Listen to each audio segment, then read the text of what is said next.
That's the name I'm known to the land. And that's thunder and lightning. And my name comes from the area of the Wenatchee people in the old Wenatchee dialect. And there's everything that I guess we have a lot of stories behind it. All the way to what we're dressed in, there in our designs and the different things that we wear. They all have symbology. They all have meaning. And I didn't know what the weather was going to be like.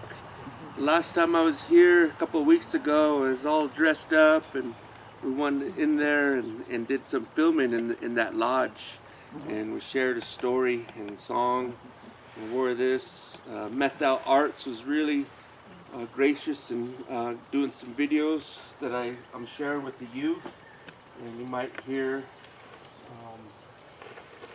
And this is just some things that I wear when I dance. This here, my brother Jared Lance made this for me. And I want to recognize our Saskatoon relatives here. They're good people. And it's one of the reasons why I feel really good about coming here and sharing this project with you guys.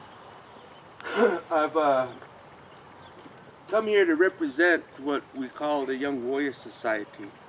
And we're out of Nispelem, Washington, on the Colville Indian Reservation.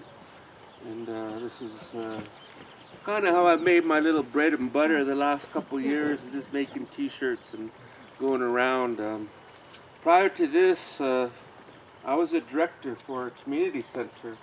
I was a very busy man, doing the 9 to 5. Well, I never had a 9 to 5. It was more 10, 12-hour days, It was long hours as a manager, and it was hard work. And a lot of things I wanted for our people, There's a lot of things I wanted for our culture and our children. And in this walk on this road of life, it's really hard as indigenous people. A lot of people don't understand the challenges. It's almost like a delicate balance of walking in two separate worlds with two different ideals. And to me, I've really had to learn that in the last few years. And I had to learn a lot about faith and trust, So when my relatives said, hey, will you come over here and talk? To me, it's an honor, to reach out and meet relatives. And this is what I've been doing for the last 4 years. Those of you who might have heard about Standing Rock, has anybody heard about it? Raise your hand if you have. Has anybody had an opportunity to go there or support when that was going on? Okay, thank you. Thank you. Many Wachoni. This was an event that shaped my life. Those of you who've seen documentaries or books, you'll probably see me on there. You'll see that drum on there. You'll see some of that regalia that is on there. And it's a place where I really had to learn about faith and trust and in this walk of life. So today, as I talk about land acknowledgement, all of these things pertain to that, but it also pertains to what we're doing right here, each and every one of you. And it's something that's very special, and seeing this many people here today is truly an honor, very special. Each one of you are very special to me, to our children especially. And to me, I'll just kind of tell a long story in a short way if I can. But those of you who heard about the canoes, we just talked about the canoes a little bit. We just came from up the town next up the road and had a great gathering today. We had some elders got up and introduced some good prayers and words. We had some sisters that shared some good words and songs and blessings, and it was just really great, to create this connection, in which we will do here today.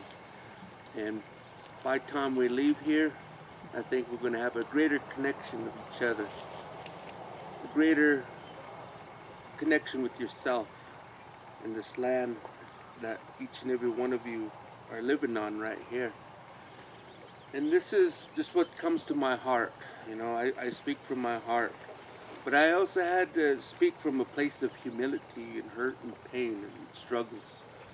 Because I stand before you, a humble person, humble man, a man who endured a lot of great challenges, failures, hurts, pains. I'm grateful to be here with you and share these words.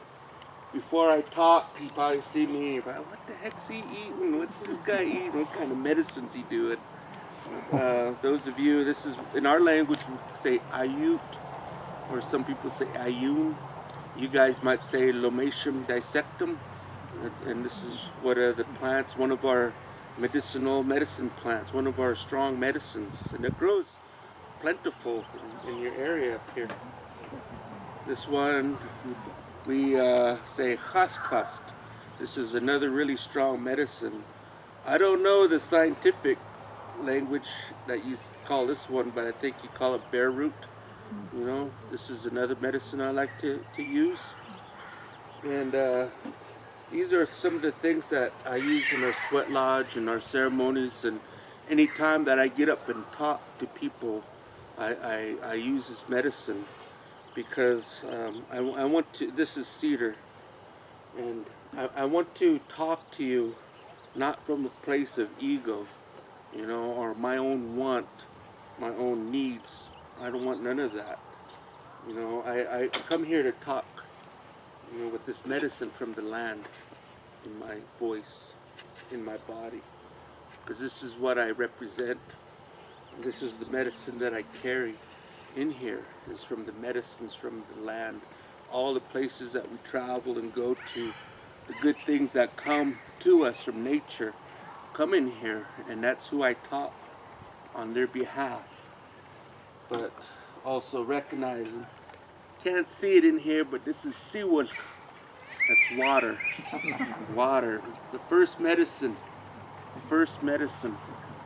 And in our chapter, our creation stories, we learn many things that science is just starting to learn, but it's passed down through our chapter that talks about the worlds that was here before this world.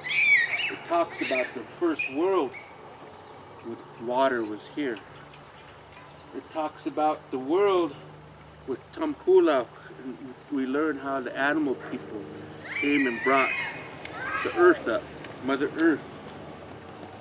And through Tamkula, the medicines, the plants, all these different things that came up. And along with that, we heard the stories about how there are tamich, the animals, birds, all these things that came from this, that they also came into this world. And then we hear about the next world that involves all of us, about the 4 drums. And this is the world that each one of us were created, our Skaluch people, our yellow relatives, our black relatives, and our white relatives. In that order that we were taught things were made to be, and through our creation stories. So long before you guys arrived here in this area 200 years ago, that our people knew long before that of your race, your kind, and your drums. Because even with your cultures, that you have drums, associated with your way of life. Because at one time you also were indigenous to your land. You had your indigenous ways of life too, customs. If you research your history, you'll see where you come from, from long ago.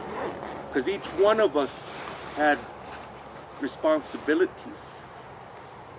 To Tamkula, Seawood, the Snoot, the Sarisal,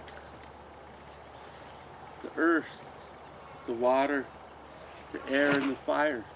Each one of our cultures had responsibilities. We had, ceremonies, and we were protectors of those things. our people here, we have that relationship with Tampula, Mother Earth. And along with that, we have our songs. We have our songs. We have a connection to the medicines. We have a connection here to all of these things that we live on this land. So when we talk about land acknowledgement, I thought, how can I talk about land acknowledgement where people would understand it from their own perspective? So I thought, well, I said, maybe ask them, think of your family. Maybe you have a grandparent, mom, dad, children, you know, that you want to go to a certain place that you go to eat. You kind of picture that in your mind. Maybe there's a restaurant you guys always like to eat. Mm-hmm. Maybe there's a place you like to go pray. Maybe you go to a church, or maybe you go up to the mountains to pray. Where do you go to get your food? You know, maybe there's a grocery store you like. Us Indians, we like Walmarts. There's places that you have ideas, memories, beautiful places that bring beautiful memories and prayers and dear thoughts to you. So in the morning, my little baby, he wakes me up early. And where we live, in the back, the sun comes up. We come out there, sing a song and pray. And I look at those mountains and I think, wow, over there I know exactly what medicine grows over there. Over there I remember getting that elk way over there. On that side over there I remember walking when I was a young boy. And I remember my uncle and me had a good time. Over there, all these memories I could identify. I have a relationship because I walked on those lands. So when we think of memories and connection to the land, now we think of this since time immemorial, thousands of years, the ancestors that were up here walking, the memories, the sacred places where they gathered medicines, hunted, prayed, the sacred sites that are up here. These are all over here, all over in this land. And only in the last 200 years have things changed dramatically. My relatives, it's an honor that you are here today, because now that you are learning something maybe from a different perspective or a new perspective, that you'll have that responsibility and you'll have a pleasure of honoring that land, because we can't be here all the time like we would love to be, but maybe if you're the ones who take care of that land with prayer, reverence, think of those ancestors, acknowledge, the things that grow here, the medicines, the water. Think of those things in prayer in a good way. The animals that live here and they reside here, the sacred sites that are here and that have always been here, the music that flows. And just like when we were up here at this earlier today, singing these songs, speaking our language, I felt it in my heart that our ancestors really miss us. They miss it. They miss hearing the language. They miss hearing the songs. They miss hearing people coming out and acknowledging them, giving thanks and appreciation to the animals, to the medicines, to the water, to the plants, and to one another. We come in a world that has really got pretty disrupted and separated, And we're separated by what? Color of our skin, color of our eyes, how much money we got, how we're dressed, what piece of paper's on, the wall, or what piece of paper's in our pocket, We've come separated from each other.